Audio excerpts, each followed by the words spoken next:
Vamos a ver el tema 8 de la asignatura, que está dedicado a explicar el shader de geometría. Para ver este shader voy a explicaros en primer lugar algunas características generales del shader, pero la mejor forma de entender cómo funciona es verlo con una serie de ejemplos. Vamos a ver en concreto 3 ejemplos de uso del shader de geometría para dibujar por una parte lo que se conoce como point sprites, son literalmente puntos duendes, cómo usarlo también para dibujar mallas sobre los objetos que estamos dibujando y también para dibujar siluetas. Bueno, vamos a empezar con el primer apartado del tema. El shader de geometría, bueno, haber vuelto a colocar el pipeline de renderizado. El shader de geometría se encuentra en esta posición dentro de lo que serían las diferentes etapas del proceso de renderizado. Si nos olvidamos de esta zona, que veremos en el tema siguiente, que sería la parte de teselado, realmente el shader de geometría, como veis, se encuentra situado dentro de lo que sería el proceso de generación de la imagen, que va desde el vertex shader pues, al fragment shader y las operaciones de raster, pues entre lo que sería el ensamblado de primitiva y el proceso de rasterización e interpolación. Realmente el shader de geometría, vamos a ver ahora las características, es un shader opcional. De hecho, hasta este momento estábamos funcionando bien y generando imágenes sin utilizar realmente este shader de geometría para nada. La filosofía del shader de geometría consiste en poder hacer modificaciones sobre las primitivas, es decir, los objetos que estamos dibujando pues están formados, como sabéis, por un conjunto de primitivas. Básicamente son triángulos que a su vez están definidos en base a un conjunto de vértices. El vertex shader era la etapa del proceso de pipeline dedicada a transformar, a trabajar sobre los datos de los vértices sueltos. Es decir, en el vertex shader, cada ejecución del vertex shader toma los datos de un vértice, los atributos de un vértice, y trabaja sobre esos valores de esos atributos, modificándolos, haciendo transformaciones, lo que queramos. Pero realmente el vertex shader solo opera sobre un vértice, no conoce nada de cuáles son el resto de vértices que forman el objeto que pretendemos dibujar. El ensamblado de primitivas realmente hace uso del vertex shader para indicar que el vértice 1, el 2 y el 3, por ejemplo, forman un triángulo. La salida de la etapa del ensamblado de primitivas ya son conjuntos de vértices, es decir, ya los vértices sí están relacionados unos con otros formando estas primitivas. Si fueran segmentos, pues tendríamos los 2 puntos de origen y destino de ese segmento. Si fueran triángulos, tendríamos los 3 puntos, los 3 vértices del triángulo. Bueno, si fueran puntos sueltos, pues tendríamos cada vértice suelto que formaría esa primitiva de puntos sueltos, ¿no? El shader de geometría, situado en esta posición, es capaz de ver entonces las primitivas y por tanto los conjuntos de vértices que forman esas primitivas. El shader de geometría sí puede acceder a la información de todos los vértices que forman la primitiva y por tanto puede generar también información considerando el conjunto de vértices y no los vértices por separado. La idea del shader de geometría es poder hacer transformaciones sobre primitivas. La salida del shader de geometría será pues, nuevas primitivas, en principio transformadas, a las que se le pasa ya de nuevo, igual que habíamos visto en el pipeline más sencillo, sin shader de geometría, bueno, pues la etapa de rasterización, interpolación, el fragment shader y las operaciones de raster hasta producir la imagen de salida. Como digo, el shader de geometría es una etapa opcional. Si no configuramos el shader de geometría, pues simplemente las salidas de la etapa de ensamblado de primitivas se utilizarán como entradas de la etapa de rasterización, sin ser transformadas estas primitivas de ninguna forma. El shader de geometría, como he dicho, se aplica a cada primitiva. El cambiar la primitiva, trabajar sobre las primitivas, permite, por un lado, por ejemplo, eliminar la primitiva. Es decir, la cuestión es que se pueden sustituir unas primitivas por otras. De manera que uno puede sustituir una primitiva de entrada por ninguna. Y por tanto estaríamos eliminando la primitiva. O podríamos sustituir una primitiva por otra primitiva. Cual estaríamos hablando de una sustitución. Podríamos incluso sustituir una primitiva por varias primitivas. Estaríamos añadiendo primitivas dentro del proceso de pipeline. Además, dentro de esas primitivas, cuando decimos que se trata de transformar las primitivas, pues podemos modificar los atributos de los vértices de la primitiva o incluso añadirle nuevos atributos a esos vértices que se podrían calcular con información del conjunto de vértices que forma la primitiva.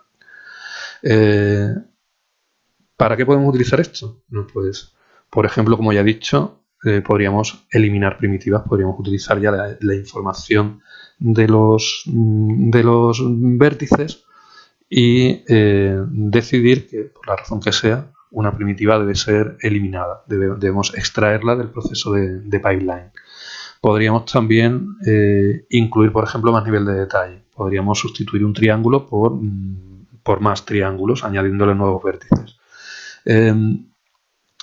Podremos también, como decía antes, añadir nuevas propiedades a los vértices. Es decir, puesto que hasta este momento las transformaciones que realizamos a los atributos de los vértices las hacíamos exclusivamente en el vértice shader y solamente teníamos acceso a la información de ese vértice, ahora sí tenemos acceso a la información de los vértices vecinos y podemos aprovechar esa información, ese conocimiento de los atributos de los vértices vecinos para añadir nuevas propiedades o hacer una serie de cálculos que nos podrían, que de hecho nos pueden venir bien para incorporar a nuestro procedimiento pues una serie de efectos a la hora de generar la imagen.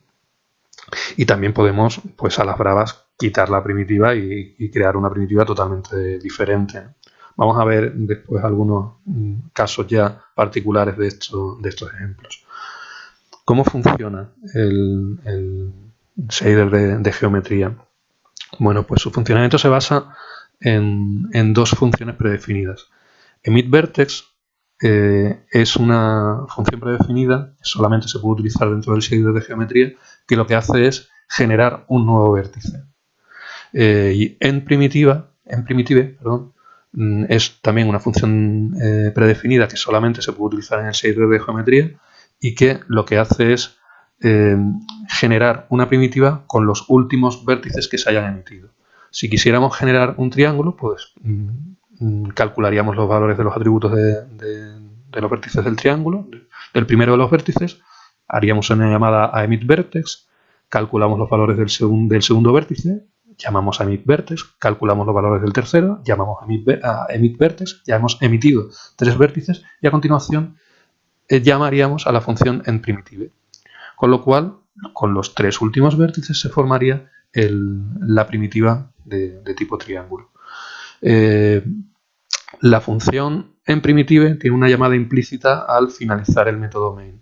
De manera que, si ponemos emit_vertex y no ponemos una llamada a enPrimitive final, esa llamada se asume.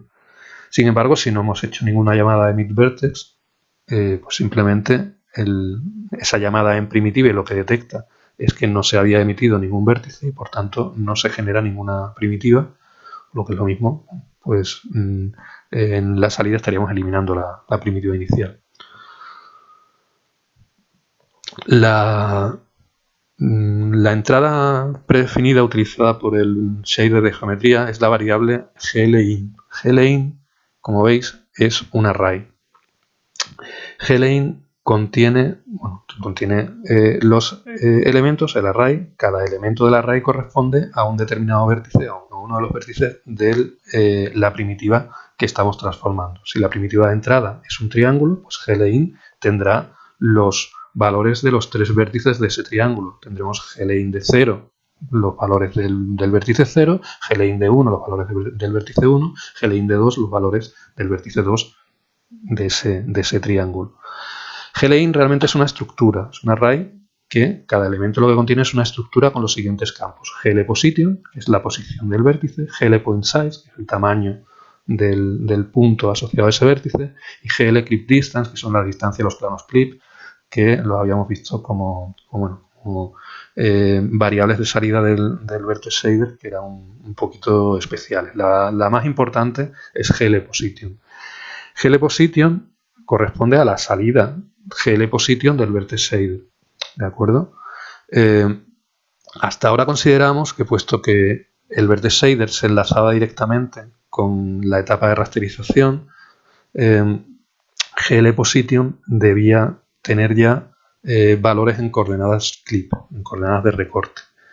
Realmente lo que tiene que estar en coordenadas de recorte es la entrada de la etapa de rasterización. Como hemos puesto por medio el shader de geometría, realmente lo que tiene que estar en coordenadas clip es la salida GL_position del shader de geometría. En principio no hay ningún problema si uno utiliza un shader de geometría en que la salida del vértice shader, el valor que tiene GL_position, no se encuentre descrito en coordenadas clip. Lo que sí es importante es que la salida del shader de geometría, la variable GL_position, sí debe estar ya descrita en coordenadas clip. ¿Y qué ocurre con las salidas no predefinidas de los vértices shader? Bueno, en un vértice shader, por supuesto, uno puede definir sus propios atributos con la variable in y puede definir sus propias variables de salida con variables de tipo out. Por tanto, tendríamos salidas del vértice shader indicadas mediante variables de tipo out. ¿Cómo ve esas variables el shader de geometría? Pues lo que en un vértice shader estaría definido, por ejemplo, como out, si tenemos la variable vertex normal, que sería, por poner un ejemplo, de tipo vec3, ¿vale? En el shader de geometría esto hay que indicarlo como una variable de entrada, in, de tipo vec3, solo que, con el mismo nombre, por supuesto, solo que en este caso se define como un array. ¿Por qué? Pues porque el vértice shader genera como salida los datos de un único vértice, mientras que el shader de geometría toma como entrada los datos de todos los vértices de la primitiva. Si la entrada del shader de geometría fuera un triángulo y tenemos un vértice shader con esta salida, pues en el shader de geometría con esta entrada podríamos acceder con vertex normal de 0 al valor de la variable de salida vertex normal del vértice 0, con vertex normal de 1 el valor de vertex normal para el vértice 1, con vertex normal de 2, pues el valor de la variable vertex normal para el vértice 2. Bien, ¿y qué ocurre con las salidas del shader de geometría? Bueno, pues lo que define el shader de geometría, las salidas, lo que definimos como variables de tipo out en el shader de geometría, corresponden también a atributos de vértices. Aunque el shader de geometría decimos que sus salidas son primitivas, sin embargo, lo que definimos como out, como variable de tipo out, sería el valor de una variable asociada a un vértice. Lo que hacemos es que cuando se ejecuta la función emitVertex, los valores de los atributos de ese vértice se toman como los valores que tienen en ese instante las variables de salida que tengamos definidas. Veremos a lo largo del tema ejemplos de definiciones de entradas y de salidas en shader de geometría. Bueno, como os indicaba al principio, la mejor forma de ver esto es con algunos ejemplos. Vamos a ver un primer ejemplo de uso de un shader de geometría, que sería el de dibujar point sprites. ¿Qué es esto de los point sprites? Literalmente es algo así como puntos duende y consiste en sustituir puntos por figuritas, ¿vale? Es lo típico que nos podemos encontrar con colocar estrellas o caras y símbolos de esta forma en la posición que demos a un punto. Es algo así como sustituir un punto por un punto gordo que tenga un determinado dibujo, ¿no?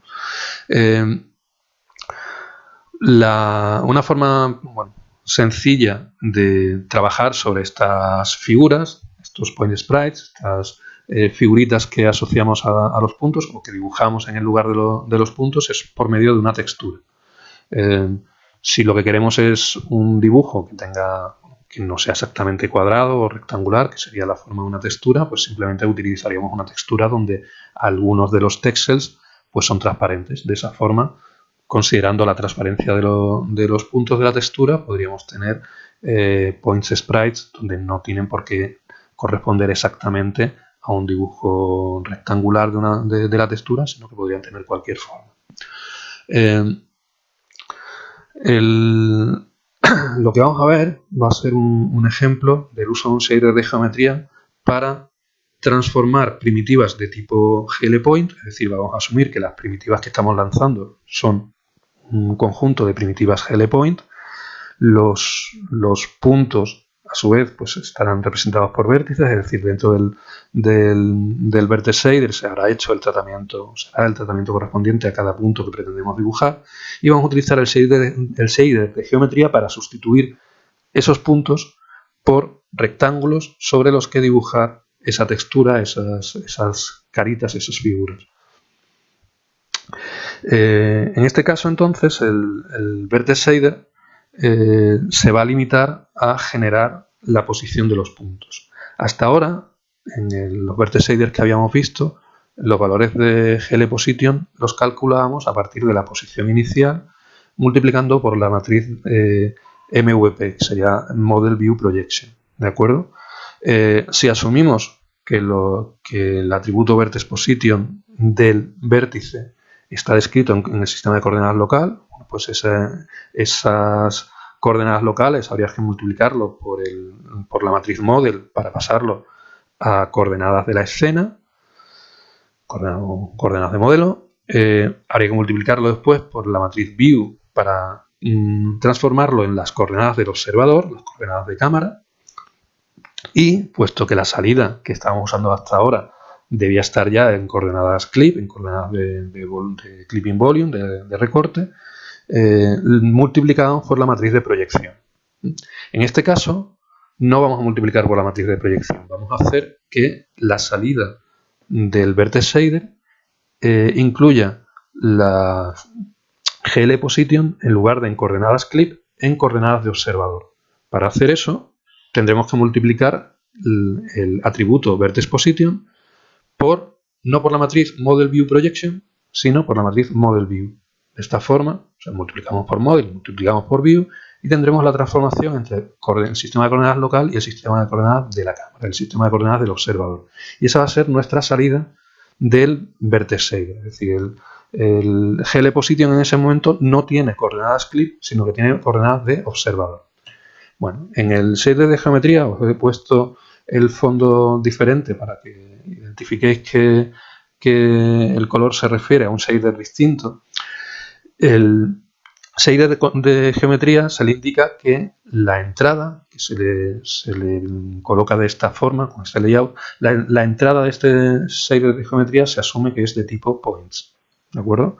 Para eso, esa es la interpretación que tenéis de esta línea, layout points in, es decir, la entrada va a ser una lista de puntos. ¿Esto por qué es importante? Pues porque cuando utilicemos ahora la variable predefinida glin, si la primitiva de entrada es de tipo point, pues sabemos que solamente tenemos acceso al elemento 0, puesto que no estamos hablando de segmentos o de triángulos, sino que estamos hablando de puntos sueltos, por lo tanto la primitiva solamente tiene un punto. Por tanto tendríamos como entrada points, indicándolo de esta forma. La salida que queremos, la primitiva de salida, hemos dicho que en este ejemplo vamos a sustituir los puntos por cuadrados. Para generar un cuadrado vamos a utilizar un triangle strip formado por dos triángulos, ¿vale? De esa manera, la salida, que se el formato de salida se indica con esta línea en el shader de geometría, con el layout de salida, donde se le indica qué tipo de primitiva se va a generar como salida y, en el caso de Triangle Strip, cuántos son los vértices que se van a utilizar. Pues para definir dos triángulos vamos a necesitar 4 vértices, que son los que van a formar ese Triangle Strip y son los que van a permitir generar las primitivas de salida. La entrada, como hemos dicho, GL Position, va a estar en coordenadas ya en el sistema de coordenadas de la cámara. Está en lo que llamamos el sistema de coordenadas View. Para que la salida del shader de geometría esté en coordenadas Clip, nos falta multiplicar por la matriz de proyección. Por tanto, necesitamos la matriz de proyección, que es esta que tenemos aquí, proj, será la que tenemos que utilizar para transformar los valores de GL Position de coordenadas View, que es como nos lo ha devuelto el Vertex Shader, a coordenadas Clip. El size 2 va a ser el valor del tamaño del cuadrado. Realmente size 2 se refiere a que es la mitad del tamaño. Vamos a sustituir un punto por un cuadrado que tiene de lado el doble de size 2. Como vamos a utilizar para representar la figura del point sprite, vamos a utilizar una textura, necesitamos entonces que nuestros vértices tengan asociado una coordenada de textura que hasta ahora no tenía. Nuestro Vertex Shader, si volvemos, no tenía ninguna variable de salida, no habíamos definido ninguna variable de tipo out, ¿vale? Con lo cual la única salida que se están generando son las salidas predefinidas, que sería GL Position. Bueno, pues ahora el shader de geometría sí va a añadir una variable de salida a todos los vértices, que va a ser la variable TextCore que vamos a utilizar para almacenar las coordenadas de textura. Si recordáis, bueno, las coordenadas de textura vamos a asumir que tenemos texturas en 2 dimensiones, necesitamos un vector de 2 componentes, U y V, para indicar la coordenada de textura de cada punto. ¿Cómo sería el shader de geometría en este caso? Bueno, pues aquí comenzamos con la función main del shader, que haría lo siguiente. En primer lugar, vamos a calcular un vector de desplazamiento desde el punto, esto sería en dirección X negativa e Y negativa. En coordenadas de observador, este vector desplazamiento 0 sería un desplazamiento en un plano, manteniendo el plano Z, en un plano, en una dirección X e Y hacia abajo. Sería una diagonal hacia la izquierda y hacia abajo. GL Position sería entonces el vector inicial, es decir, el vector que me indica, perdón, el GLIN 0 sería los atributos correspondientes al vértice 0, que en este caso, puesto son points, es el vértice que me indica la posición del punto. GL Position hemos dicho que era la posición de ese punto en coordenadas de observador. Si le desplazamos, si le sumamos el vector de 0, desplazamiento 0, lo que estamos haciendo es coger la posición inicial del punto y desplazarla hacia abajo y hacia la izquierda. Con la nueva posición que tenemos, al multiplicar por la matriz de proyección, tendríamos la posición de ese punto desplazado ya en coordenadas Clip. Bueno, eso sería GL Position. La coordenada de textura de ese punto, que sería la esquina inferior izquierda de la textura, pues tendrá los valores 0, 0. Una vez que tenemos GL Position, que sería la salida asociada al vértice, y la coordenada de TextCore, que sería la coordenada de textura asociada a ese vértice, lanzamos Emit Vertex, con lo cual estamos generando un vértice con este valor en GL Position, que ya está en coordenadas Clip, y con este valor del el atributo, la variable TextCore, que sería la coordenada de textura. Bueno, ese sería el primer punto, que será un desplazamiento hacia la izquierda y hacia abajo. El segundo punto, el desplazamiento 1, estamos hablando de un desplazamiento en X positivo y en Y negativo. Esto sería hacia abajo y hacia la derecha. Respecto del punto inicial, estamos haciendo un desplazamiento hacia abajo y hacia la derecha del tamaño indicado que queremos para nuestro para nuestra figurita. Esto corresponde, bueno, con GLPosition, igual que antes, a partir de la posición inicial le sumamos el desplazamiento, tendríamos la posición del vértice desplazado hacia abajo y la derecha. Al multiplicar por la matriz projection lo tendríamos ya en coordenadas de clip, que sería la salida adecuada para el shader de geometría. La coordenada de textura en este caso sería 1.0, 0.0. Una vez que tenemos GLPosition y TextCore, emitimos este segundo vértice, que sería el vértice desplazado hacia abajo y hacia la derecha. Lo siguiente, DES2 será el desplazamiento en X negativo y positivo, es decir, esto es desplazar el punto hacia arriba y hacia la izquierda, igual que antes multiplicar por la matriz projection para tenerlo en coordenadas clip, y la coordenada de textura en este caso es la 0, 1. De nuevo, emitimos el vértice. Y por último, el cuarto vértice a generar, pues tendríamos el desplazamiento en X positivo e Y positivo, es decir, estaríamos desplazando el punto hacia arriba y hacia la derecha, igual que antes multiplicamos por la matriz projection para transformarlo en coordenadas clip.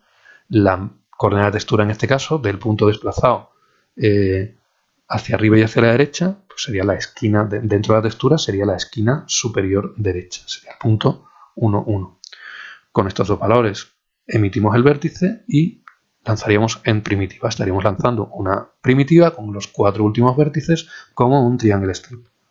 Bien, ¿esto qué genera? Pues vamos a ver primero el fragment shader. Dentro del fragment shader recibiríamos como entrada, como ya hemos dicho, la coordenada de textura. Tendríamos una textura, sería un objeto opaco, un sampler 2D. Podríamos acceder a la textura mediante la función predefinida texture, con esta referencia a esta textura y las coordenadas de textura que hemos interpolado de cada punto del cuadrado por el que hemos sustituido el punto inicial, y de ahí sacamos el fragment color, es decir, la salida de cada píxel se obtiene del texel asociado a la textura en las coordenadas de textura adecuadas. Bien, el resultado final es este que veis aquí. Hemos sustituido, esto realmente procede de que en el centro de cada figura tenéis un punto. Hemos sustituido, si no usáramos el shader de geometría, lo que veríamos es un punto en el interior, solamente en el interior de cada cuadradito, cada figura de la flor. Hemos sustituido ese punto por la imagen. Hemos sustituido un punto por dos triángulos. Realmente el triángulo hemos visto que era desde este punto de primer vértice, segundo vértice, tercer vértice, es decir, sería este primer triángulo, y como es un triangle strip, sería este vértice, este y este. El cuarto punto del triangle strip sería esta esquina de aquí. Con estos dos triángulos formamos el cuadrado, y mediante la textura que hemos incluido en el fragment shader estaríamos generando esta imagen. Si os fijáis también, la imagen tiene diferente tamaño. ¿Esto a qué se debe? Pues a que la nube de puntos que hemos generado hay puntos que están más cercanos y puntos que están más lejanos. Es decir, la componente Z en algún punto estará más cerca y en otro punto estará más lejos. ¿Cómo se traduce eso en cuanto al tamaño? Bueno, pues si volvemos atrás un momento para que lo veáis, realmente el desplazamiento que he indicado respecto del punto era siempre en dirección X e Y en este tamaño. Pero dentro de lo que sería mi nube de puntos, estoy sustituyendo los puntos por cuadraditos, pero aunque todos los cuadrados tengan el mismo tamaño, hay cuadrados que están más cerca y cuadrados que están más lejos, porque la componente Z en principio no se ha tocado en esta transformación. Al hacer después sobre esta transformación el multiplicar por la matriz de proyección, realmente estamos viendo cómo los cuadrados están algunos más cerca y por tanto al hacer la proyección quedarán de un tamaño final mayor y otros están más lejos, por tanto quedarán de un tamaño final menor. Y eso es lo que estamos apreciando en esta imagen final. Bueno, esto sería un ejemplo de uso del shader de geometría en el que estamos sustituyendo una primitiva de tipo point por una primitiva de tipo triangle. De hecho, por cada point da lugar a dos triangles, dos primitivas de tipo triángulo. Y estamos aprovechando eso para introducir un dibujo que sustituya al punto. Esto nos ha permitido, bueno, pues mostraros cómo generar nuevas variables de salida, cómo indicar, cómo transformar unas primitivas de un tipo en primitivas de otro tipo. Vamos a ver otro ejemplo que consiste en dibujar la malla en la figura. Es decir, sabemos que un objeto lo estamos representando a partir de una malla, que en inglés sería mesh, es decir, un conjunto de vértices que forman una serie de primitivas que son pues, los triángulos que estamos comentando siempre. Y nuestro objetivo es que no solo queremos dibujar el objeto en sí, que además debería estar iluminado del color que fuera y tal, sino que queremos mostrar esas mallas. Bueno, pues vamos a hacerlo utilizando un shader de geometría. La forma de generar una malla, o que veamos la malla, se podría hacer, como hemos visto en alguna otra ocasión, utilizando el comando GL Polygon Mode. Con el comando GL Polygon Mode uno puede indicar que el modo de dibujo puede ser GL Point, y si tuviéramos una primitiva de tipo triángulo, si el modo de polígono es Point, solamente veríamos los tres vértices, lo único que dibujaríamos. Podemos poner GL Polygon Mode en modo GL Line, estaríamos dibujando en modo arista, con lo cual realmente los puntos internos del triángulo tampoco los estaríamos viendo exclusivamente las aristas que forman cada primitiva, y el modo GL Fill, que es el modo normal de trabajo, donde realmente cada primitiva está rellena, es decir, todos los píxeles internos de un triángulo se dibujan, son tratados por el Fragment Shader. Lo que queremos hacer realmente es las dos cosas. O sea, queremos, por un lado, que se dibuje el interior de las primitivas, pero queremos también que se marque la arista. Y eso es algo que no corresponde a ningún modo en particular, es decir, lo ponemos GL Fill o ponemos GL Line. Hay una forma, que puede ser más o menos sencilla, de generar esto, que es generar el objeto dos veces, dibujarlo dos veces. En un primer dibujo o en una primera llamada al comando draw pondríamos el Polygon Mode en Fill, que es lo normal, y en la segunda llamada al comando draw, la segunda vez que dibujáramos el objeto, lo pondríamos en modo line. De esa manera tendríamos dibujado el objeto en modo fill, es decir, relleno, y encima del objeto lo dibujaríamos la malla. Esto tiene un problema, y es que por los problemas de redondeo, en ocasiones la arista quedaría por encima de la superficie, en otros casos por debajo, y por tanto el buffer de profundidad haría que no se viera la arista. Para intentar evitar esto podríamos hacer otra cosa, que es ponerle un desplazamiento en el segundo dibujo. Es decir, que la segunda vez que dibujáramos en modo arista, toda la componente Z se le sume un determinado desplazamiento. Existe un comando que lo hace, que es Polygon Offset, que nos permitiría hacer algo así. Aún así, con Polygon Offset siempre estaríamos en la duda de cuál es el desplazamiento adecuado, porque siempre, en función de lo cerca o lo lejos que está el objeto a la hora de dibujarlo, ese offset pues puede dar lugar de nuevo a que por temas de buffer de profundidad haya aristas que no se vean, o que haya trozos que sí se vean, trozos que no, en fin, suele ser un poco complicado plasmar las aristas encima, obligando de verdad a que se vea, que se visualice cada arista. Vamos a hacerlo de una manera totalmente diferente utilizando un shader de geometría. La idea consiste en que no vamos a lanzar dos veces cada primitiva, vamos a lanzar cada primitiva una única vez. La cuestión es que en los puntos que deban estar sobre la arista los vamos a dibujar del color de la arista, y los puntos que deban estar en el interior de cada primitiva, en el interior de los triángulos, pues vamos a dibujarlos del color que toque como interior del triángulo. Vamos a hacer una versión sencilla en el que el color del interior de los triángulos pues va a ser un color fijo, pero realmente no hay ningún problema en calcular ese color utilizando pues todo el proceso de iluminación, utilizando nuestro modelo de Phong, con esa luz ambiental, difusa, especular, incluso añadiendo textura. Es decir, esto realmente lo que sería el interior de cada primitiva se podría generar de la manera habitual. Lo que queremos saber, lo que queremos detectar es qué píxeles corresponden a la arista y por tanto tenemos que dibujarlo en el color de la arista y qué píxeles no pertenecen a la arista y por tanto los dejamos con el mismo color que nos hubiera dado la iluminación habitual. ¿Cómo sabemos si un píxel está en la arista o no? Lo que vamos a hacer es calcular la distancia que hay desde cada píxel a cada uno de los lados del triángulo. Es decir, vamos a tener tres distancias. Cada píxel va a tener asociado un vector que va a almacenar la distancia desde el píxel a cada lado del triángulo. ¿Cómo podemos obtener eso para cada píxel?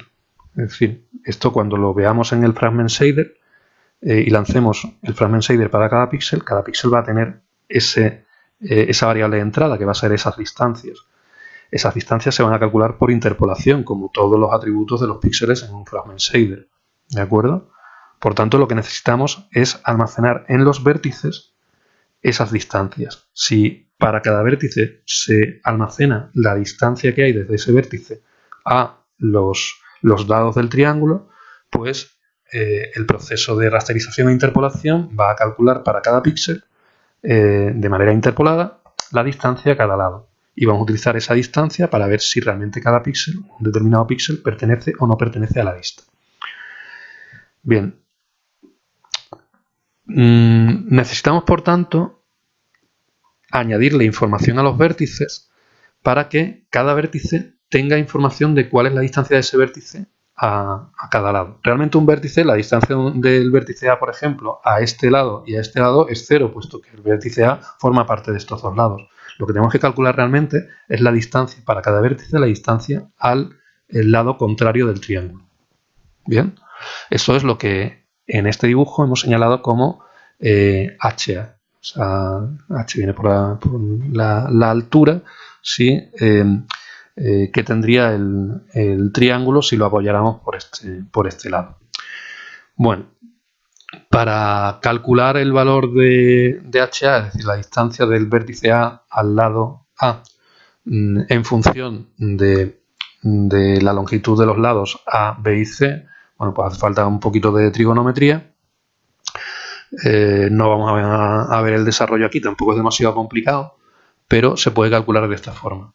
Podemos calcular la distancia HA como, si somos capaces de calcular este ángulo beta, sería C multiplicado por el seno de beta. Si este es el ángulo beta, este trozo de aquí será el coseno de beta, será C por coseno de beta, y este trozo de aquí, que hemos llamado HA, será C por el seno de beta. A su vez, el coseno de beta se puede calcular también utilizando un poco las propiedades de los triángulos. El coseno de beta sale esta cantidad, sale a cuadrado más c cuadrado menos b cuadrado dividido por 2a por c. Es decir, a partir de las longitudes de los lados a, b y c se puede calcular el coseno de este ángulo, que sería, como ya digo, a cuadrado más c cuadrado menos b cuadrado partido por 2ac, con lo cual, si sabemos el coseno, podemos calcular el arco coseno, es decir, calcular a partir del coseno, calcular el ángulo, y a partir del ángulo, calcular el seno. Bien, de esta forma tendremos el cálculo de esta distancia. Fijaos que en un vertex shader el tratamiento es de los vértices por separado, es decir, yo puedo tener la posición del vértice A, la posición del vértice C, la posición del vértice B, pero en el vertex shader realmente, al tratar el vértice A, no conoce absolutamente nada de las propiedades del vértice B o del vértice C.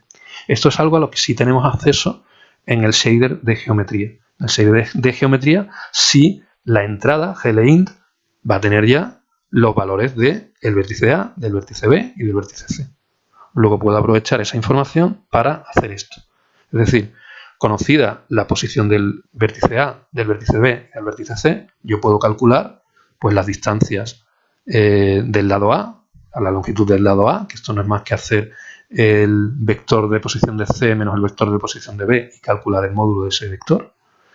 O la del lado B, la distancia, la longitud del lado B será calcular el módulo de este vector, que será la posición del vértice C menos la del A. Y de igual forma podemos calcular la longitud del lado C a partir de las posiciones de los puntos A y B. Bien, el verde shader que vamos a dibujar entonces, pues como entrada vamos a asumir que nuestras primitivas de entrada son de tipo triángulo. La salida que vamos a generar también va a ser igualmente de tipo triángulo. Como veis, está puesto como triangle strip, pero el número de vértices es 3. Por tanto, si formamos un triangle strip con 3 vértices, solamente vamos a generar un triángulo. Ese es el modo de salida del shader de geometría. Asumimos que en este caso sí, la salida del vértice shader está ya en coordenadas clip. Y lo que vamos a hacer es, puesto que lo que queremos ya es ver los triángulos desde el punto de vista de la imagen, ¿vale? Vamos a hacer una nueva transformación, que es las coordenadas clip, están entre menos 1 y más 1, pues vamos a transformarla en coordenadas viewport, que serían coordenadas de imagen. Las coordenadas de imagen están ya en un sistema de píxeles. Si yo tengo una imagen que tiene, pues, 800 por 600 píxeles, bueno, pues al multiplicar los valores en coordenadas clip que están entre menos 1 y 1 por la matriz viewport, voy a generar una posición que ya está en coordenadas de imagen, coordenadas entre 0 y anchura de la imagen y 0 y altura de la imagen. Eso se hace utilizando la matriz de transformación viewport. Esa matriz de transformación viewport es una matriz que debemos incorporar como variable uniforme. Bien, queremos que los vértices de salida del shader de geometría tengan una nueva propiedad que es edge distance. Edge distance, vamos aquí, edge distance va a ser un vec3, es decir, va a ser un vector de 3 componentes, donde la primera componente va a ser la distancia al lado A, la segunda componente va a ser la distancia al lado B y la tercera componente va a ser la distancia al lado C. ¿De acuerdo? Bien, necesitamos entonces saber cuáles son las posiciones de los puntos 0, A, B y C, si en este caso P0, P1 y P2, las posiciones de esos 3 puntos A, B y C. ¿Cómo las calculo? Bueno, pues en coordenadas clip. Coordenadas clip hay que tener en cuenta que tenemos las coordenadas en un sistema de cuatro coordenadas. Tenemos X, Y, Z, W. Para realmente tener el valor en coordenadas ya normalizadas, hay que dividir por la componente W. Tened en cuenta que si estamos haciendo una transformación, una proyección de tipo frustum, es decir, de tipo de proyección en perspectiva, el valor de la componente W puede ser, o de hecho es, diferente en cada punto en función de su profundidad. Y debemos tenerlo en cuenta para hacer esta normalización. Realmente las coordenadas, si queremos entender las coordenadas normalizadas en ese volumen entre menos 1 y más 1, esas coordenadas normalizadas se obtienen dividiendo por el valor de la cuarta coordenada de la coordenada W. Por tanto, dividiendo GL position entre GL position W, lo que estamos obteniendo ya son coordenadas normalizadas. Al multiplicar por la matriz viewport, lo que estamos obteniendo son coordenadas de la imagen. Sería el 0, 0, sería la esquina inferior izquierda, hasta el 1, 1, hasta la altura, que sería la coordenada superior derecha. Bien, para estos puntos podemos calcular cuál es la longitud de los triángulos. Aquí P0, P1, P1 y P2 serían la posición de los vértices A, B y C. Pues la longitud de A será la longitud del vector P2 menos P1, de la del B, el P2 menos P0, la del C, P1 menos P0. De esta forma calculamos las longitudes de estos lados. Lo siguiente es calcular los vectores alfa y beta, perdón, los ángulos alfa y beta, que beta, por ejemplo, podemos calcular de esta forma: a cuadrado, como hemos dicho, a cuadrado más c cuadrado menos b cuadrado dividido por 2ac. Eso es el coseno de beta, con lo cual podemos hacer el arco coseno de beta, de esa cantidad, y nos dará como resultado el ángulo beta. De igual forma podemos calcular el ángulo alfa, que sería otro de los ángulos del triángulo. En concreto sería el ángulo correspondiente a esta esquina, a este vértice. Este ángulo me permite pues, calcular, por ejemplo, la distancia de B, de este vértice B a este lado de aquí. Ese sería el ángulo alfa, que aunque no os he puesto la forma de calcularlo, es similar al ángulo beta, pero bueno, cambiando de orden los nombres de los lados, y lo obtendríamos de esta forma. Al final, la distancia del vértice A al lado A es HA, se calcula como C por el seno de beta, como hemos dicho.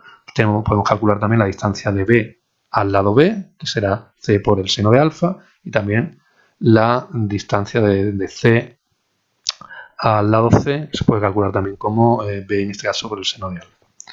Bien, con estas distancias podemos ya emitir de nuevo el triángulo añadiéndole este valor. Es decir, a los vértices ahora tendríamos que GL position es el mismo valor de GL position que tenemos antes, pero añadimos un nuevo atributo a cada vértice, que es edge distance. De esta forma, para el primer punto, el punto A, la distancia al lado A es HA, la distancia al lado B y al lado C son 0, puesto que A está dentro del lado B, y del lado C. Emitiríamos el vértice. Para el segundo punto, el B, la distancia al lado A y al lado C pues son 0, y la distancia al lado B es HB, lo hemos calculado aquí antes. Emitiríamos el vértice, y la distancia de C al lado C pues sería HC, lo tendríamos aquí. Emitiríamos el vértice y en primitiva. De esta forma, lo que tenemos es el mismo triángulo, puesto que las posiciones son las mismas, el mismo triángulo que teníamos a la entrada del shader de geometría, pero añadiéndole una nueva información a cada vértice, que es la distancia del vértice a cada uno de los lados del triángulo. Cuando esto sea una entrada del fragment shader, cada píxel para el que vayamos a lanzar el fragment shader tendrá como entrada edge distance, solo que en este caso los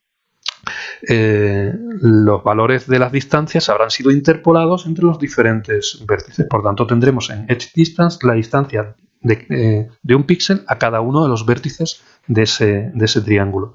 ¿Para qué queremos eso? Pues para detectar cuando un píxel forma parte de la arista o no. ¿Qué hacemos? En primer lugar, calcular cuál es la distancia mínima, es decir, el mínimo entre el valor de X, Y y Z, que sería la distancia al lado A, al lado B y al lado C, pues el menor de esas tres distancias. Esto es lo que vamos a llamar D, será la distancia más pequeña hacia una arista. La anchura de la línea va a venir indicada por line width, con lo cual, si la distancia es mayor que line width, entonces es que el punto está dentro del triángulo, pero no está sobre la arista. Si la distancia fuera 0, es que el píxel corresponde a estar justo encima de la arista. Como esta distancia 0 pues no va a ocurrir habitualmente, va a estar a una distancia que podrá ser pequeña, muy próxima a la arista, pero el centro del píxel pues tendrá una pequeña distancia hacia la arista. Vamos a detectar cuando esa distancia es pequeña, que es lo que hemos denominado como line width.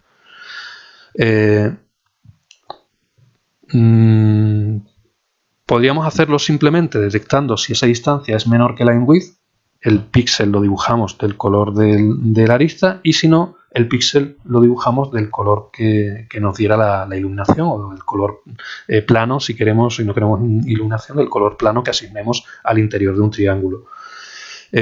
Podemos aprovechar, en este caso resulta muy sencillo, introducir una técnica de anti-aliasing, que para que no se observe el pixelado de la arista, lo que hacemos es una transición suave entre el color de la arista y el color del interior del triángulo con line width. Eso es lo que se hace mediante la función predefinida smooth step. Bien, como digo, características en este caso del uso del shader de geometría. Bueno, por un lado, hemos utilizado el sistema de referencia viewport. Como ya os he dicho antes, el sistema de referencia, lo que llamamos sistema de coordenadas clip, o de clipping volume, o de recortadas, son las que se encuentran entre -1 y 1. El sistema de referencia viewport es el que se encuentra entre el 0, 0 y anchura y altura de la imagen. Es decir, ya es un sistema de coordenadas que tiene en cuenta el tamaño de la imagen. Una cuestión sobre la que he pasado antes de puntilla era el modificador no perspective. Esto es un poco peculiar en este caso, y se refiere a la manera en que se hace la interpolación dentro del proceso de rasterización e interpolación, es decir, cómo se va a calcular el valor, cómo se va a interpolar el valor de la distancia a cada lado, interpolando los valores de las distancias de los vértices. Pues la interpolación normal, cuando calcula los coeficientes alfa, beta y gamma, de los que hablamos alguna vez cuando os expliqué el método de interpolación, esos coeficientes de interpolación se calculan haciendo la división ya entre la cuarta coordenada, es decir, pasando los valores a forma normalizada. Sin embargo, nosotros ya hemos tenido eso en cuenta a la hora de hacer el cálculo de la distancia, con lo cual, si la interpolación volviera a poner esto, es decir, volviera a dividir entre W, estaríamos dividiendo doblemente por W y el resultado no sería correcto. Se puede evitar eso con un modificador que es no perspective, que es una manera de indicar que la interpolación se debe calcular, esos coeficientes alfa, beta y gamma que hablábamos para calcular la interpolación de los valores de los atributos. En lugar de hacer una interpolación normal, se utiliza una interpolación que dividiría los valores por W, pues se use una interpolación donde no se use la W, es decir, que se asuma como si esa W fuera 1. Bien, en este caso, para que funcione bien la aplicación que estamos desarrollando, habría que darle esta modificación de no perspective.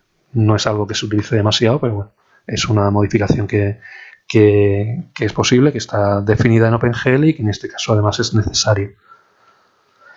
Hemos usado también la función SmoothStep. SmoothStep lo que devuelve es la relación que hay de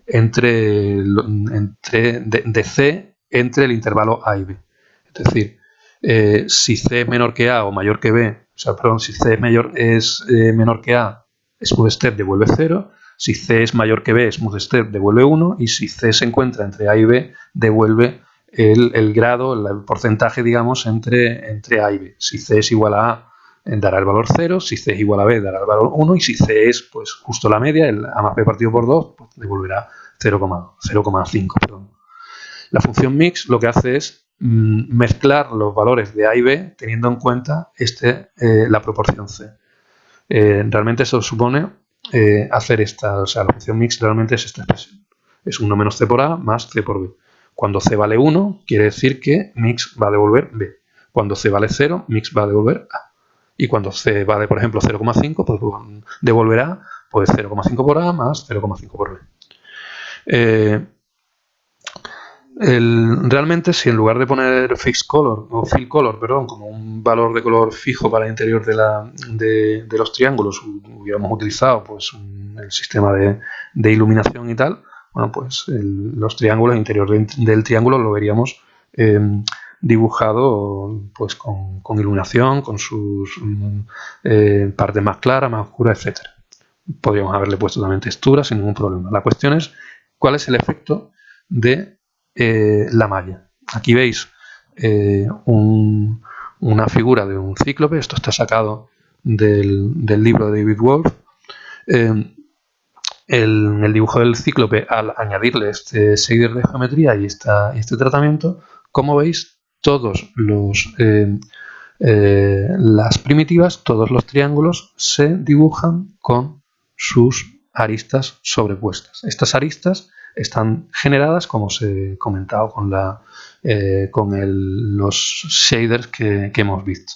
De hecho, aquí veis como en algún caso hay zonas que están más claras y zonas que están más oscuras, porque de hecho el interior aquí, aunque la figura está con un color en principio blanco, sí se tiene en cuenta la iluminación. Por eso hay zonas que son más grises y zonas que son más claras. Eso, como ya digo, sería en lugar de utilizar el mismo fill color, usar un color que tuviera en cuenta pues el modelo de iluminación para verlo.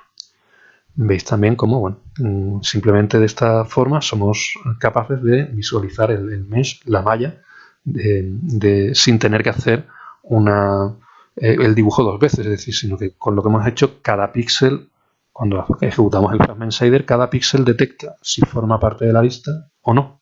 Si forma parte de la arista, se dibuja como arista. Si no forma parte de la arista, se dibuja con su iluminación normal. El tercero de los ejemplos que vamos a ver de uso del shader de geometría nos va a permitir dibujar siluetas. Bien, ¿qué es esto de dibujar siluetas? Pues lo que queremos hacer es detectar los bordes, lo que llamamos la silueta, de un objeto. Bien, ¿y cómo se hace eso? Bueno, pues en realidad hemos puesto esto como ejemplo para que usemos un tipo de primitivas especiales que son las primitivas que contienen información de adyacencia. Cuando vimos los tipos de primitivas que se admiten a la hora de lanzar los dibujos, vimos que había una serie de primitivas de tipo adjacency, que eran GLLines adjacency, GLLine strip adjacency, GL triangles adjacency o GLLine triangle strip adjacency. Estas primitivas, ¿en qué consisten? Bueno, pues que además de la información propia de lo que es la forma de la primitiva, se añade información sobre lo que rodea a esa primitiva. En el caso de lines adjacency, lo que dibujaba la primitiva lines son segmentos, es decir, cada pareja de puntos genera un segmento que iría pues, del vértice 0 al 1, del vértice 2 al 3, del vértice 4 al 5, etc. Eso es lo que haría la primitiva lines. La primitiva lines adjacency lo que asume es que cada primitiva está formada por 4 vértices, de los cuales el primero y el último, o sea, el segmento que quieres dibujar realmente es el que está entre los 2 vértices centrales, mientras que el primero y el último corresponden a los vértices adyacentes del origen del segmento y del punto final del segmento. En Triangles Adjacency, lo que permite definir es con un triángulo, con los 3 vértices del triángulo, cuáles son los 3 triángulos que rodean al triángulo que estamos definiendo. De hecho, esta va a ser el tipo de primitiva que vamos a utilizar para hacer este ejemplo. Si uno quiere usar primitivas de tipo adjacency, pues simplemente lo que tiene que hacer es tenerlo en cuenta a la hora de generar las listas de índices de las primitivas. Es decir, si yo antes a la hora de generar la descripción de una malla formada por triángulos decía, bueno, pues que con el índice 0, el 1 y el 2 formo el primer triángulo y con el 3, el 4 y el 5 formo el segundo triángulo, ahora cada triángulo viene dado por 6 vértices. Es decir, con el 0, 1, 2, 3, 4, 5 estaría definiendo si el primer triángulo vendría dado por una primitiva de tipo triangles adjacency y los siguientes 6 vértices serían el segundo triangles adjacency, etc.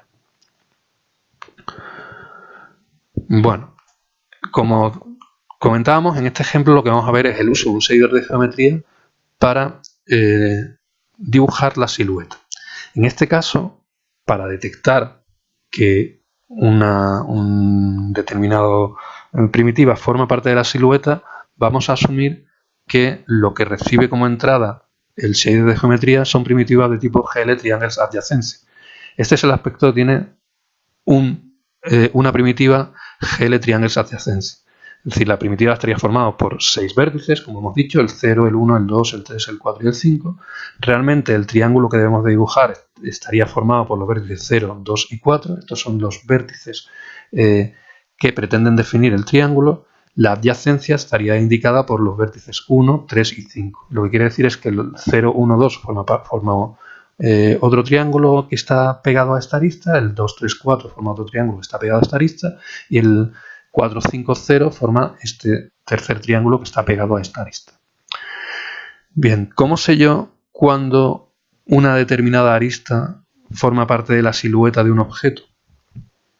Bueno, pues si este punto 3, en lugar de estar en esta posición, estuviera por esta zona, eso significa que este triángulo que estoy marcando está doblado hacia este lado. Si el 3 estuviera aquí, eso quiere decir que este triángulo, el 0, 2, 4, yo lo estoy viendo por la cara frontal, pero el triángulo 2, 3, 4, si el 3 estuviera aquí, lo estoy viendo por la cara posterior. Lo que me permite a mí descubrir que la arista 2, 4 es una arista de la silueta es ver que 0, 2, 4 es un triángulo que estoy viendo en modo frontal, pero que el 2, 3, 4 es un triángulo que estoy viendo por su cara posterior. Si eso es así, entonces esta arista formaría parte de la silueta. Digamos que el objeto se está doblando por esta arista. De la misma forma podríamos detectar cuando esta arista forma parte de la silueta si el punto 5 estuviera por este lado. Por tanto, que el triángulo 450 lo estuviéramos viendo por la cara posterior. Y respecto a esta arista, pues exactamente igual con el punto 1. Es decir, si el punto 1 estuviera a este lado, el triángulo 012 lo estaríamos viendo por su cara posterior y eso me estaría indicando que la arista 02 es una arista de la silueta. Bueno, necesito por tanto saber si los triángulos adyacentes los estamos viendo por su cara frontal o por su cara posterior. Para hacer eso lo que voy a hacer es calcular la normal del triángulo. Desde el punto de vista del observador, si el vector normal al triángulo viene dirigido hacia nosotros, es decir, si la coordenada z del vector normal viene dirigida hacia nosotros es porque estamos viendo el triángulo por su cara frontal. Sin embargo, si la coordenada z está dirigida hacia atrás, justo al contrario de nuestra visión, en ese caso es que el triángulo lo estaríamos viendo por su cara trasera, por su cara posterior. Por tanto, yo necesito saber cuál es la coordenada z de ese vector normal. Bueno, pues una forma de hacerlo, vuelvo hacia atrás, una forma de hacerlo, de saber si yo estoy viendo este triángulo por la cara frontal o por la cara posterior, sería algo así como yo calculo el vector que va del 2 al 3, tendríamos esta línea de 2 a 3, yo calculo el vector que va del 2 al 4, calculo el producto vectorial de este vector por este vector, me dará un nuevo vector que será perpendicular a este triángulo, de manera que puedo hacer, bueno, pues calcular estos dos vectores, el que va del 2 al 3, el que va del 2 al 4, el producto vectorial y calcular cuál es el resultado de la componente z de ese producto vectorial. En realidad, para no tener que hacer tantas operaciones, puesto que son operaciones que siempre van a dar la misma ecuación, o puedo calcular realmente eso cuánto da. Si yo conozco el triángulo A, B y C, si yo conozco los valores de posición del vértice A, del vértice B y del vértice C, que serán AX, A y AZ, BX, B y BZ, CX, C y CZ, yo puedo calcular cuánto vale la coordenada Z del producto vectorial del vector AB por el vector AC. Y eso es esto que tenéis aquí. Eso lo podéis comprobar, da esta ecuación. ¿De acuerdo?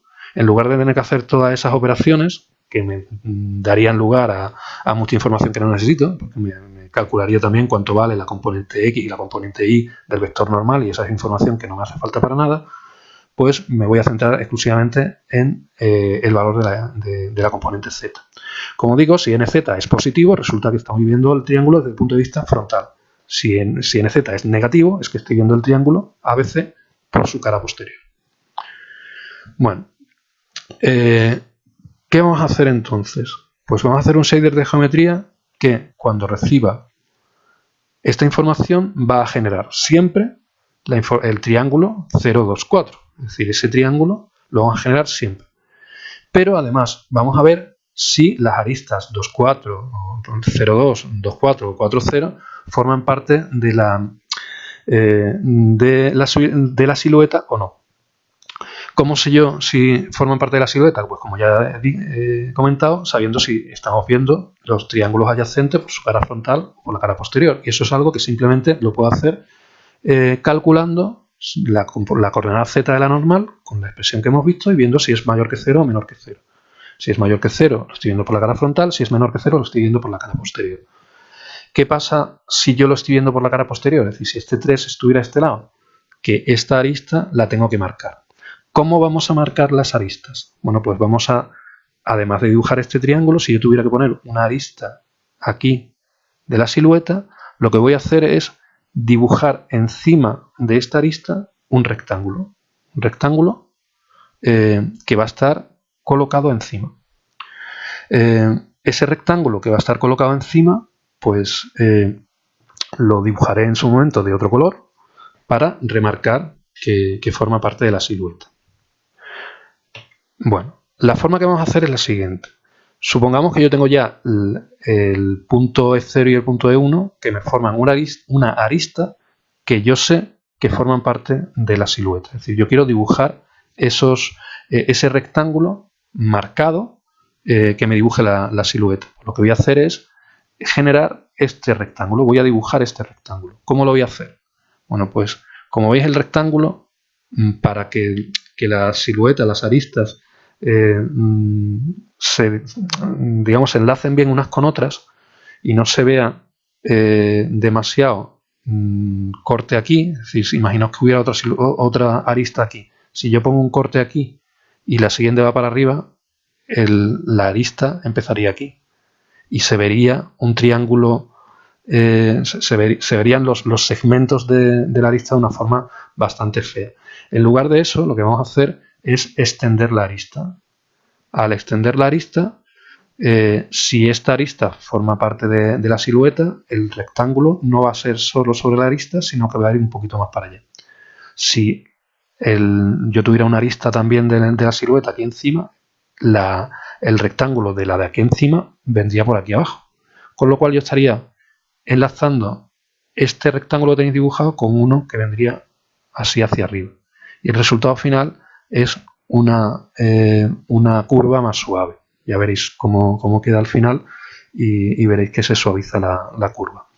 Para eso necesito extender un poco la arista. Lo voy a hacer mediante este vector de extensión, que realmente la longitud de este vector de extensión se calcula como un porcentaje de la longitud de la arista. Necesito también ver cuánto vale esta anchura. Esta anchura la voy a marcar con una variable que va a ser edge width. Bien, esta anchura, este edge width, lo voy a calcular por medio de un vector que va a ser perpendicular a la arista y en el mismo plano del eje Z que tiene la arista. Ese va a ser el vector n que vamos a ver enseguida. Bueno, cuando tengamos esto, es decir, a partir de los puntos E0 y E1, yo puedo calcular este punto de aquí, este punto de aquí, este punto de aquí y este punto de aquí, teniendo en cuenta la n y teniendo en cuenta el vector de extensión. Con lo cual, bueno, pues haremos el rectángulo formado por dos triángulos, que será posiblemente de aquí a aquí y aquí, y de aquí a aquí y aquí.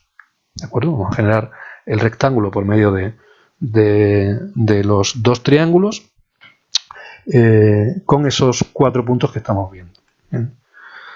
Vamos a ver entonces cómo queda esto. El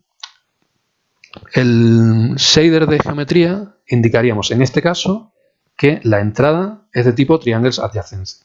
Igual que hemos visto antes que la entrada podría ser de tipo points o de tipo triangles, en este caso la entrada va a ser triangles adjacency. Con lo cual ya sabemos que mi variable glin va a estar formada por 6 elementos, donde el 0, el 2 y el 4 forman el triángulo que yo quiero dibujar y el 1, 3 y 5 los que me marcan la adyacencia, los triángulos adyacentes.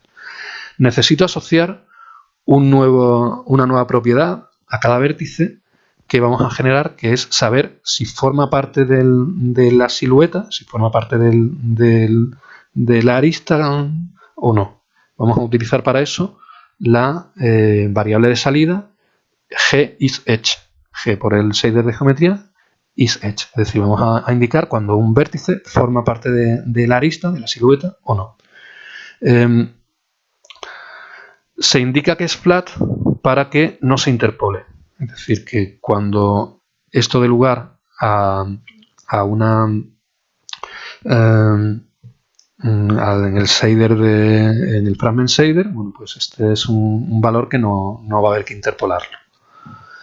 Bueno, ¿cómo sé si un vértice ABC, perdón, si un triángulo ABC lo estoy viendo por la cara frontal o posterior? Pues como ya he dicho, si yo le paso los valores de la posición del vértice A, del vértice B y del vértice C, lo podemos calcular de esta forma.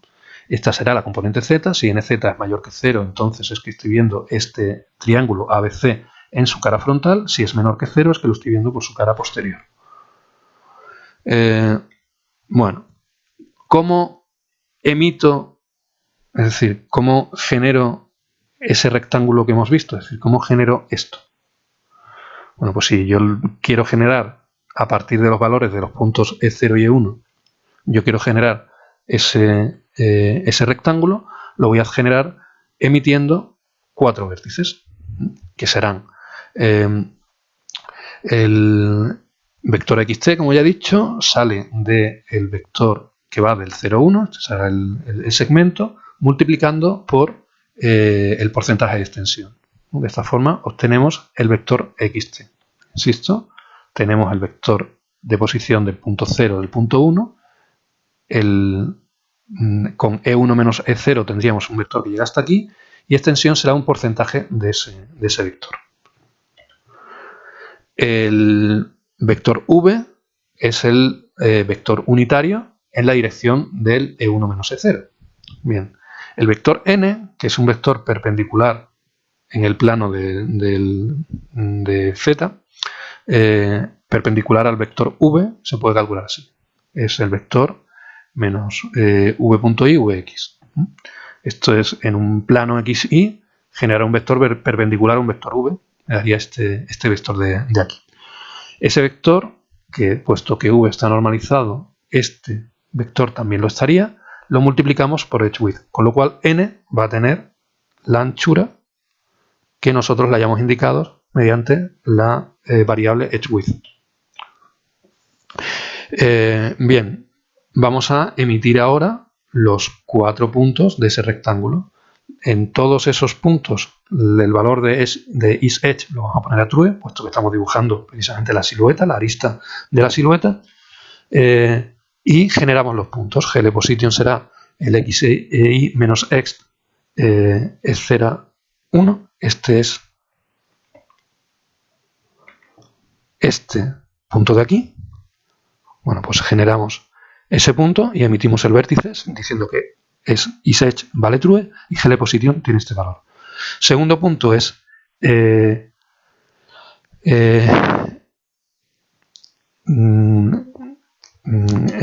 punto E0 menos n menos x, que ese será este punto de aquí, ¿vale? Esta es la dirección menos n y menos x, me genera este punto.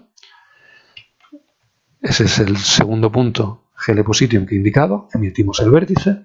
El tercer punto es este de aquí, que será E1 más extensión. E1 más extensión. Y el cuarto punto es este de aquí.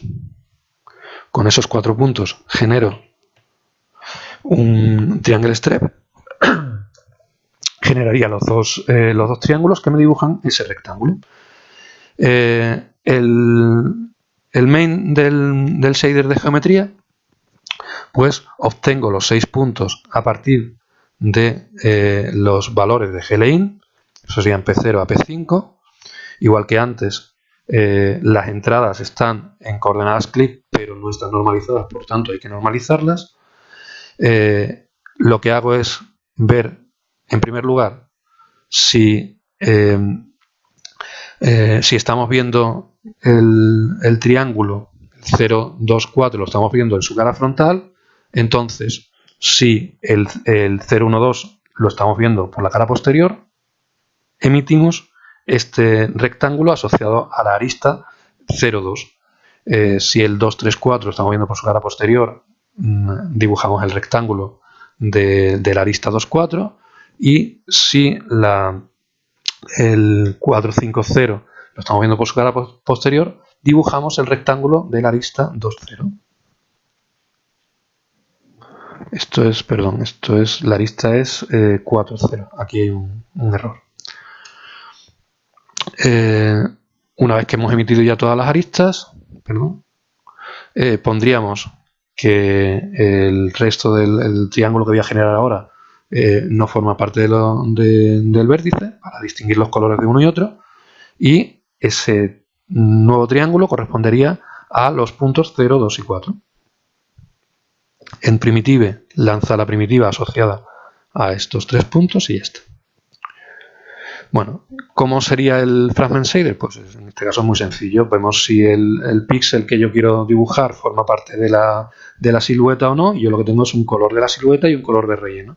Bueno, pues si el píxel forma parte de la silueta, el fragment color es el color de la línea, el color de la silueta, y si no, el color interno. Bueno, pues cuando hacemos eso, lo que se obtiene es algo de este estilo. Aquí realmente hay un efecto más, que es cómo está coloreado. Realmente con el fragment shader que hemos puesto, todo lo que no forma parte de la silueta, es decir, todos los píxeles que no forman parte de la silueta estarían dibujados del mismo color. Si volvemos atrás, la imagen es la misma, es el cíclope. Si vamos a qué aspecto tiene el cíclope en cuanto a triángulos, pues podemos ver que estamos generando, por ejemplo, la silueta en la nariz, en los ojos, por supuesto, en todo lo que es el contorno, pero también algunas zonas donde hay pliegues en la cara que estamos dibujando. Vamos a verlo.